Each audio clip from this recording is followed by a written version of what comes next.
sobre Catupecu, Fernando Ruiz, y sobre Gaby, sobre todo sobre Gaby. Hoy viene en Vareiro Genoni. Atención a esta tarde de miércoles. Y atención al TP de Emi, una vez más con nosotros, porque cuando hablamos de autismo siempre pensamos en chicos, Emi. Es una pregunta que Muy nos buena hicimos. pregunta, ¿no? Sí, y parece ser como un error bastante grave, y eso lo vamos a descubrir ahora por qué. Mira. Estuvimos hablando con adultos que fueron diagnosticados de grandes y qué pasó en toda su infancia y por qué pensamos y solo pensamos en chicos. Bueno, porque el diagnóstico sigue asociado solo a cuando sos chico, pero quienes son autistas, quienes son diagnosticados dentro del espectro autista, tienen una vida adulta, y en esa vida adulta es donde si tenemos más información quizás podemos vivir un poco mejor, tanto los que son diagnosticados como los que estamos alrededor, para poder entender qué les pasa y qué sienten. Sobre autismo va TP de Emi. Fueron meses de pruebas y entrevistas para llegar al diagnóstico. Fueron años, una vida, de sentirse fuera de lugar, inadecuada. Finalmente, a los 37 años, Andrea confirmó su sospecha. Es autista. El día que recibí el diagnóstico fue uno de los más plenos de mi vida, porque estaba esperando esa respuesta. Durante décadas sintió cosas como Tener los cables conectados diferentes. Yo hacía mucha referencia a que sentía que mi cerebro estaba conectado diferente. tener el diagnóstico le dio sentido a muchas angustias y ansiedades. Eventos de su infancia y de su adolescencia ahora encontraban explicaciones. No es que como otras chicas, no sé, miraba cómo se vestían o a ver quién era más canchera, o quería tener, por decirte, no sé, la cartuchera 3 pisos que tenía otra compañera de la primaria. Digamos que la comparación no iba por ahí, sino que yo me fijaba cómo se sentaban. ¿Cómo agarraban la virome? ¿De qué reían? Andrea imitaba la conducta social de otras mujeres, pero no por admirarlas, tampoco por querer parecerse. Sino simplemente porque yo no entendía cómo existir en el mundo, básicamente.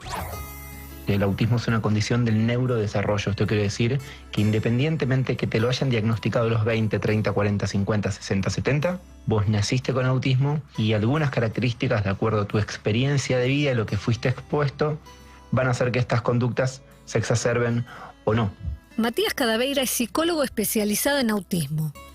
Es por la interacción de la que él habla entre características biológicas y genéticas con una familia, en un contexto, que caemos en el error de la representación estereotipada del autismo. No pareces autista, o cómo vas a ser autista si tenés pareja, si tenés trabajo, si hablas bien, o si pudiste vivir sola una cierta cantidad de años, o miles de etcéteras, porque hay un prejuicio muy grande de lo que significa ser autista. A grandes rasgos se puede decir que se reconoce por dos cosas. La persona tiene intereses restringidos y sensoriales absorbentes, y hay una dificultad en la interacción social que aparece, por ejemplo, en las cuestiones del lenguaje. Identificar metáforas, chistes, dobles sentidos. No entender determinado tipo de humor, pero a la vez tener otro tipo de humor que no siempre cae bien, pero que es muy ácido y divertido. Mi nombre es Fidel y tengo 25 años. Me recibí de biólogo en diciembre de 2021, el año pasado. Recibí mi diagnóstico el viernes pasado. Cuando hablé con Fidel no hacía siquiera 2 días que él se había enterado de su diagnóstico. Empecé a tener mis dudas desde hace unos años durante la universidad, mientras estaba cursando. Me pasaba que muchas veces no entendía de qué hablaban los demás. La rutina que le daba el colegio secundario con sus horarios no la encontró en la facultad, y eso complicó mucho las cosas. También salir de su espacio social, porque después de 15 años en una misma escuela, ahora estaba con más gente y nueva. Me pasa seguido de decir algo fuera de lugar o ser demasiado directo. Por suerte en la facu lo tomaron como un personaje, es como, bueno, Fidel hace esas cosas y se reían, como no era algo grave. Pasó por psicoanálisis, terapia cognitivo-conductual, psiquiatra. Y todas me vinieron bien, a mayor o menor medida, pero siempre sentí que me quedaba algo dando vueltas más relacionado a cómo soy que a cosas que me habían pasado o que me preocupaban. ¿Por qué cuando se habla de autismo solo se refiere a chicos? porque la etapa de detección y de diagnóstico es la infancia. Entonces quedó muy unido al especialista infanto-juvenil. Sin embargo, los pacientes o los individuos que tienen trastorno del espectro autista crecen y pasan a la vida adulta. Andrea Abadi es psiquiatra y directora del Departamento Infanto-Juvenil de INECO. Muchos adultos tienen trastorno del espectro autista de alto funcionamiento o síndrome de Asperger y no lo saben. A partir del diagnóstico de sus hijos, los papás empiezan una mirada sobre ellos mismos y sobre el árbol genealógico. Hey, yo también me parezco o identifico cierto patrón de pensamiento, ciertas conductas como la atención al detalle, la necesidad de orden y planificación. Familias que nos dicen que su hermano tenía características semejantes, pero que nadie lo diagnosticó. Cuando era más chica me hablaban y yo de mientras pensaba qué podía decirles o pensaba o practicaba en mi casa conversaciones para tener con otra gente, para que siempre haya un tema de conversación, o practicaba chistes o lo que fuera para poder integrarme. Todas esas cosas yo las veía o lo pensaba, digo, bueno, todas las personas deben hacer esto, y después iba creciendo y cuando iba tratando de validar eso, la gente me decía, no, la verdad yo no practico conversaciones en mi casa. Las mujeres suelen, con Asperger básicamente, suelen pasar bastante más desapercibidas porque tienden a mimetizarse con el medio, tienden a buscar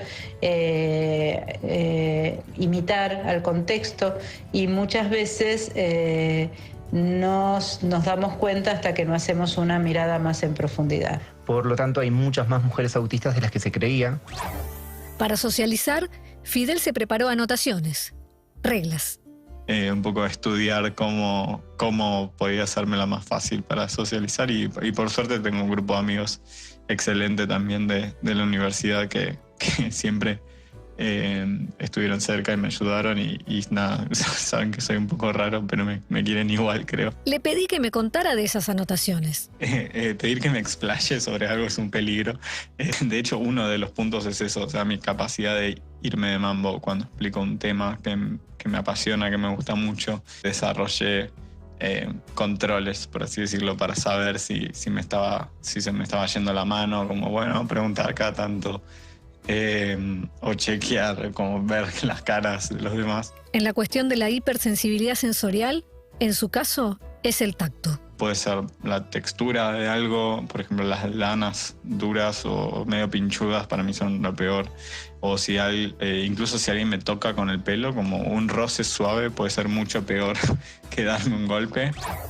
Muchos adultos con trastorno del espectro autista fueron y son mal diagnosticados. Como trastorno psicótico, esquizofrenia, también trastorno obsesivo compulsivo, trastorno de ansiedad generalizada, trastorno depresivo mayor, muchas veces con ideación suicida, muchas veces adultos que han cargado con 3, 4, 5 diagnósticos, hasta 7, 8, 9, 10 medicaciones, intentando compensar los efectos adversos de una o de otra. A diferencia de Andrea y Fidel, Gabo, que hoy tiene 19 años, recibió el diagnóstico a los 12 y fue recién ahí que entendió todo lo que había pasado.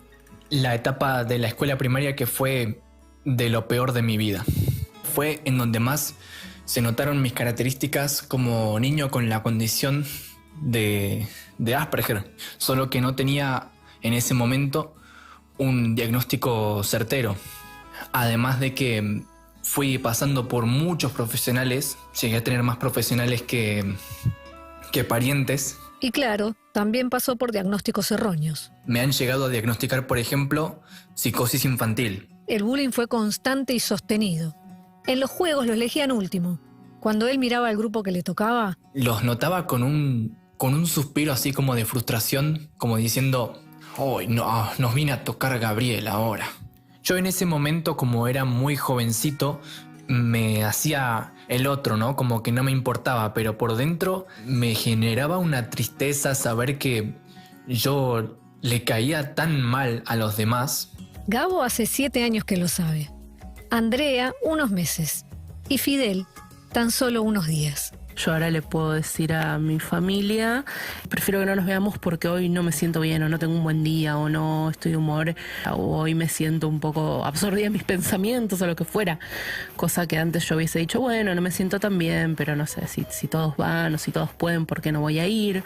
Charlarlo con con gente que quiero, fue súper pacífico y se sintió súper bien. Todavía prefiero ser un poco precavido y no ir gritándolo por ahí, pero bueno, sé que con el tiempo se va a dar. Cada vez hay más personas diagnosticadas con trastorno del espectro autista, aunque las estadísticas siguen centradas en los chicos. Hoy se habla de 1 cada 54. En Dinamarca, en Japón y en otros países hablan de 1 en 38. Y la realidad es que eso, si nosotros hacemos un promedio, hablamos de más de 1 millón de argentinos y argentinas que tienen alguna condición del espectro autista. Un montón realmente, un montón, 1 millón de personas. El TP habla de autismo en adultos, pero también habla de bullying. Y no hay nada más claro que el testimonio de Gabriel para combatir el bullying. Cuando escuchás su historia y escuchás su frustración por lo mal que le caía a los demás, duele escucharlo y hasta dan ganas de repasar cuando uno ha sido injusto con alguien o cruel.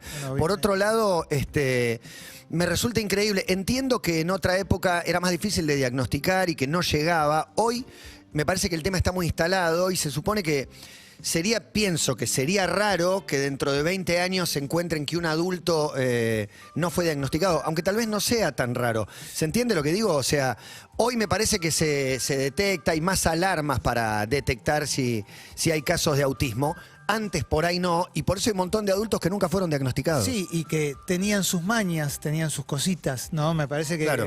Probablemente la lectura que se hacía en general era eso. Yo lo que pensaba, digo, más allá del testimonio de Gabriel, que es un testimonio conmovedor, son todos conmovedores, pero lo difícil que debe ser también, no solamente diagnosticar, sino para una persona darse cuenta si lo tiene o no lo tiene, o digo, si lo que le pasa Puede ser un alivio. Sí, Sin duda, Es como un dice la alivio. primera. Por eso Sí. Eso es lo también bien. habla de los mal diagnósticos o de la falta de diagnóstico, que es muy importante. Yo creo que hay más herramientas. También parece como que el abanico es más grande en estos momentos. Y además del diagnóstico médico, también pensemos que hay una familia atrás. Es eso. Y muchas veces uno piensa si la familia también hace como su propio diagnóstico de la situación y muchas veces equivocado y va al médico y también se equivoca. Eso me imagino que para el que lo padece en este caso, porque al principio es un padecimiento hasta que llega el diagnóstico, es muy tremendo.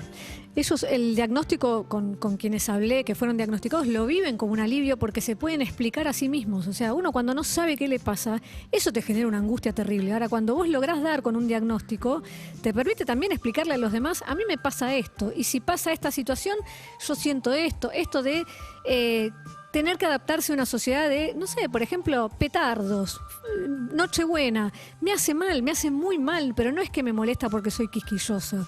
O sea, me genera una tensión. O, por ejemplo, hay un grado, y esto también lo quería decir, hay tantos autismos como autistas, porque son muy diversas las situaciones y de repente para alguien dentro del espectro autista, mantenerle la mirada a alguien para que el otro no piense que le está faltando el respeto, genera un gasto de energía que es enorme. Entonces, si yo con mi grupo de amigos y mi familia puedo decir, yo estoy así, me siento así, para mí es un gasto de energía terrible. Si vos me estás hablando y yo estoy mirando mi teléfono, estoy mirando un punto fijo, no es que no te estoy prestando atención. No, empieza a traer soluciones el diagnóstico, empieza a Exacto. traer tratamiento, No. empieza a traer medicaciones, empieza a traer comprensión del entorno. Para mí lo de la comprensión es clave, porque en general es, ¿qué me pasa? ¿Estoy roto que no quiero ir a esa reunión? Sí, y también había ejemplos como las personas sin filtro, las muy directas. Eso. Al 50% les cae simpático como qué gracioso que no tenga filtro y el otro 50%... No lo traigas más. No lo invites. No no lo lo venga, invites. que no venga más. Y eso es durísimo Claro. para la persona esta en cuestión, claro. Y también les pasa mucho estas cosas, situaciones de estar en un restaurante o alguien y que haya un chico que de repente, un chico o un adulto que de repente tiene lo que los otros vemos como un brote o se volvió loco y que otro te diga, sacalo o no lo traigas. No, o sea, es parte de esta sociedad y le pasa esto. Banca un poco, o sea, no somos todos iguales. Bueno. Y lo que es muy, digamos, urgente hoy por hoy es que no hay formación profesional en psicólogos que atiendan a adultos dentro del espectro autista, que estén capacitados en esto. O sea, así como están capacitados en depresión y en ansiedad, no es lo mismo tener tener un cuadro de ansiedad, tener un cuadro de depresión, que estar dentro del espectro autista. Y después ahí pueden venir una batería de medicaciones Sí, cerradas. se habla de un espectro porque son muchas condiciones diferentes vinculadas con... Y también explicarle a los chicos, ¿no? Claro, ¿Qué sí. significa el autismo? Cómo se lo puedes explicar a un chico, pero también para evitar situaciones de bullying, también para evitar situaciones de discriminación, que en definitiva, digo, cuando tienen un compañerito que no está diagnosticado, se la pueden hacer pasar muy mal. Bueno, para aprender también, darle luz a la idea de autismo en adultos, ¿no? Sí. Que eso me parece que es lo que sorprende. Sí. Y algo que es importante también y que hoy por hoy pasa mucho es que hay muchas mamás y papás de chicos con autismo que han sido diagnosticados y que su gran miedo es la adultez de esos chicos. Claro. Porque no necesitan ellos. ¿Cómo va a ser? ¿Va a Están ser en una normal? ¿La carrera expectativa de vida es la misma? Claro. ¿Qué problemas puede tener? Están en una carrera contrarreloj de que la sociedad sepa sobre esto para que los trate mejor y los cobije mejor. Ese es uno de los miedos más grandes de las mamás y papás de chicos con autismo. Siempre interesante y necesario también. En este caso pueden chequear en Spotify y en todas nuestras redes el TP de Emi sobre autismo. Tras la pausa, Fede Vareiro, Agus Genoni y una nueva columna. Sentí otro aire. Urbana Play 104.3.